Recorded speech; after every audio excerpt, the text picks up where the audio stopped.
Good morning, mom. Good morning, my friends.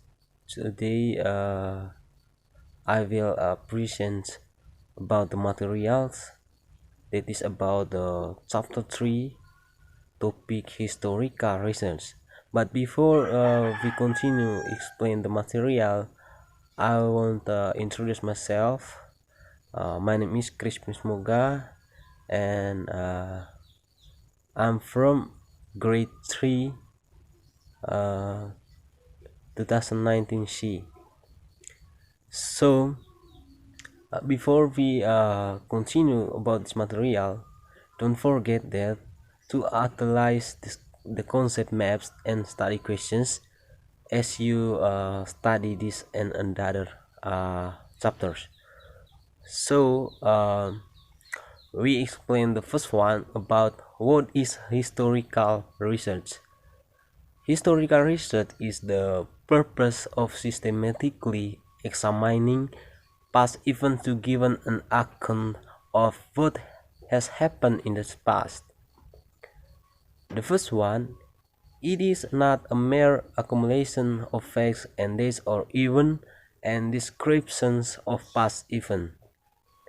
And second one, it is a flowing, dynamic account of past events which involves an interpretation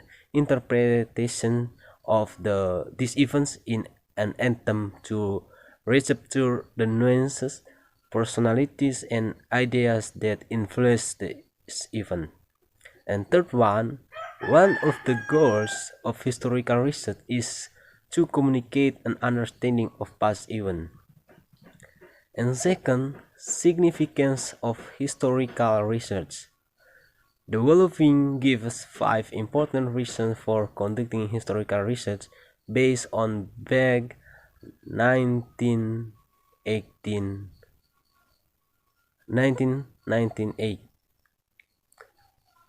First one, to uncover the unknown.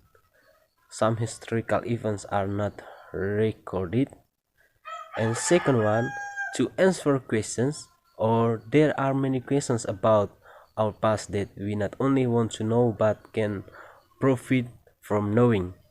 And third one, to identify the relationship that past has to the present, or knowing about the past can frequently give a better perspective of current events. And four, to record and evaluate the accomplishment of individuals, agencies, or institutions. Five, to assist in understanding the culture in which we live. Our education is a part of our history and our culture. And next, historical research methodology. There is no one approach that is used in conducting historical research, although there is a general set of steps that are typically followed. These include the following steps, although there is some overlap and a movement back and forth between the steps. The first one, identification of the research topic and formulation of the research problem or questions. And second, data collection or literature review. And third one, evaluation of materials. And four, data synthesis. And five, report preparations or preparation of the narrative expositions. Each of these steps is discussed briefly below. The first one, identification of the research topic and formulation of the research problem or question. This is the first step is in any type of educational research, including historical research.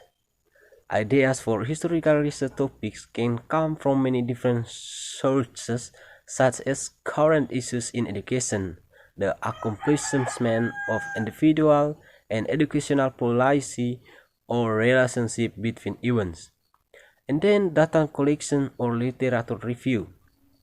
This step involves identifying, location, and collection information pertaining to the research topic. The first one, the information sources are often contained in documents such as a diary or newspaper, records, photographs, releases, and interviews with individuals who have had experience with or have a knowledge of the research topics. And second one, interviews with individuals who have knowledge of the research topic are called oral histories. And third one, the documents, records, oral histories, and other information sources can be primary or secondary sources. And four, a primary source is a source that has direct involvement with a even being investigated, like a diary, original map, or interview with a person that experienced the event. And five, a secondary source is source that was created from a primary source, such as a books written about the event. Secondary sources are considered less useful than primary sources. And next, evaluation of the materials. Every information source must be evaluated for this authenticity and accuracy, because any search can be affected by a variety of factors such as prejudice, economic conditions, and political climate. There are two types of evaluation every searcher must pass. The first one, external criticism. This is the process of determining the validity, trustworthiness, or authenticity of the search. Sometimes this is difficult to do, but other times it can easily be done by handwriting analysis or determining the age of the paper on which something was written. And second one, internal criticism. This is the process of determining the reliability or accuracy of the information contained in the source of data collected. This is done by positive and negative criticism. The first one, positive criticism, refers to assessing the statement made or the meaning conveyed in source are understood. This is frequently difficult because of the problem of vagueness and precism. Vagueness refers to uncertainty in the meaning of the words and phrase used in the source. And third one, presentism, refers to the assumption that the present-day connotation of terms also exist in the past. And four, negative criticism, refers to establishing the reliability or authenticity and accuracy of the content of the search used. This is the more difficult part because it requires a judgment about the accuracy and authenticity of what is contained in the source. And five, first-hand accounts by witness to an event are typically assumed to be reliable and accurate. Historians often use the heuristic in handling evidence. These are corroboration searching and contextualization. Corroborations or comparison document to each other to determine if they provided the same information is often used to obtain information about accuracy and authenticity. Searching or identifying the author, date of creation of documents, and the place it was created is another technique that is used to establish the authenticity or accuracy of information. Contextualization, or identifying when where an event took place, is another technique used to establish authenticity and accuracy of information. And then data synthesis and report preparations. This refers to synthesizing or putting the material collected into a narrative account of the topic selected. Synthesis refers to selecting, organizing, and analyzing the materials collected into topical themes and central ideas or concepts. These themes are then pulled together to form a contiguous and meaningful whole. Be sure to watch out for these far problems that might be encountered when you attempt to synthesize the material collected and prepare the narrative account. The first one, trying to infer causation from correlated events, is the first problem.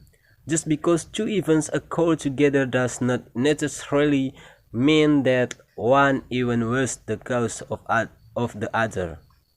And second one, a second problem is defining and interpreting keywords so as to avoid ambiguity and to ensure that they have the correct connotation. A third one, a third problem is differentiating between evidence indicating how people should behave and how they in fact did behave. And four, a fourth problem is maintaining and distinction between intent and consequences. In other words, educational historians must make sure that the consequences that were observed from some activity or policy were the intended consequences. So thank you so much. That's all my presentations to material today. So thank you so much and goodbye.